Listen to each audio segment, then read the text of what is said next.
شیطان بعض لوگوں کے ذہنوں میں یہ وسوسہ ڈالتا ہے کہ میں تو دین کے قریب ہو رہا ہوں، اللہ کے قریب ہو رہا ہوں، اور مجھ پر آزمائشیں کیوں آ رہی ہیں؟ سنو سبحان اللہ، اللہ کے حبیب علیہ الصلوۃ والسلام کی کیا شان ہے۔ اعلیٰ حضرت ایسے ہی نہیں کہتے کہ میں نثار تیرے کلام پر، ملی یوں تو کس کو زبان نہیں، وہ سخن ہے جس میں سخن نہ ہو، وہ بیان ہے جس کا بیان نہیں۔ میرے آقا نے کم و بیش 1450 سال پہلے یہ مسئلہ سالو کر دیا۔ حضرت سیدنا سعد بن ابو وقاص رضی اللہ تعالیٰ عنہ فرماتے ہیں کہ میں نے عرض کی یا رسول اللہ صلی اللہ تعالیٰ علیہ وسلم، سب سے زیادہ مصیبتیں کن لوگوں پر آئیں؟ گلی مکا دی نا، پنجابی بچ کہتے ہیں نا، گالی بات ہی ختم کر دی۔ حضور یہ بتائیں سب سے زیادہ مصیبتیں کن لوگوں پر آئیں؟ پیارے آقا نے فرمایا انبیاء پر۔ اللہ اکبر، اللہ کے سب سے قریب تو انبیاء ہیں نا، انبیاء پر، پھر ان لوگوں کے بعد جو لوگ بہتر ہیں، پھر ان کے بعد جو بہتر ہیں۔ سنو اب اگلا جملہ، بندے کو اپنی دینداری کے اعتبار سے مصیبت میں مبتلا کیا جاتا ہے۔ اگر وہ دین میں سخت ہوتا ہے اس کی آزمائش بھی سخت ہوتی ہے، اگر وہ دین میں کمزور ہوتا ہے تو اللہ عز و جل اس کی دینداری کے مطابق اسے آزماتا ہے۔ بندہ مصیبت میں مبتلا ہوتا رہتا ہے یہاں تک کہ اس کے دنیا میں ہی اس کے سارے گناہ بخش دیے جاتے ہیں۔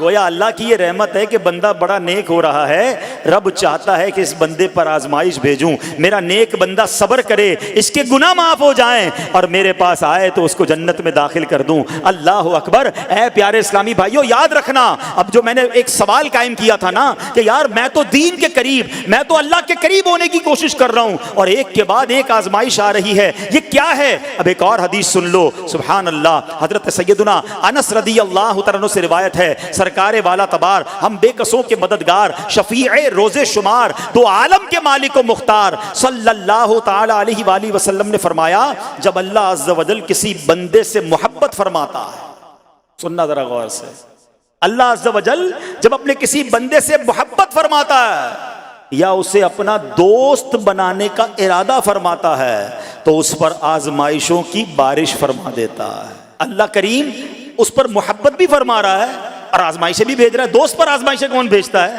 دوست کو تو راحتیں ڈالی جاتی ہیں۔ ہائے ہائے، اب یہی تو امتحان ہے، یہی تو چیک ہے۔ سنو، نبی پاک فرماتے ہیں جب اللہ اس پر آزمائش بھیجتا ہے نا، وہ بندہ اپنے رب کو پکارتا ہے، اے میرے رب عز و جل، تو اللہ فرماتا ہے میرے بندے تو جو کچھ مجھ سے مانگے گا میں تجھے عطا فرماؤں گا، تو جلد ہی تجھے دے دوں گا اور اسے تیری آخرت کے لیے ذخیرہ کر دوں گا۔ سبحان اللہ۔ یعنی اللہ والوں کو آزمایا جاتا ہے، ان کے درجات بلند کیے جاتے ہیں، ان کے گناہ معاف کیے جاتے ہیں۔ تو اے میرے پیارے اسلامی بھائیوں، کبھی بھی یہ ذہن میں خیال مت لانا کہ یار میں دین میں قریب آ رہا ہوں، میری آزمائشیں بڑھ رہی ہیں۔ سمجھ لو امتحان شروع ہو گیا ہے، ٹیسٹ شروع ہو گیا ہے، اب اس ٹیسٹ میں مجھے کامیاب ہونا ہے اور اللہ کے مزید قریب جانا ہے۔ زندگی میں جو گناہ ہو گئے ہیں یہ میرے گناہوں کا انشاءاللہ کفارہ بن جائے گا، میرے درجات کی بلندی کا سبب بن جائے گا۔ اللہ سے عرض کرنا، اے مولا میں تیری رضا پر راضی، میں تیرے فیصلوں پر راضی، اب تک جو دیا تھا تو نے دیا تھا، یہ سب کچھ تیرا ہے۔ اے رب جب تو واپس لے گا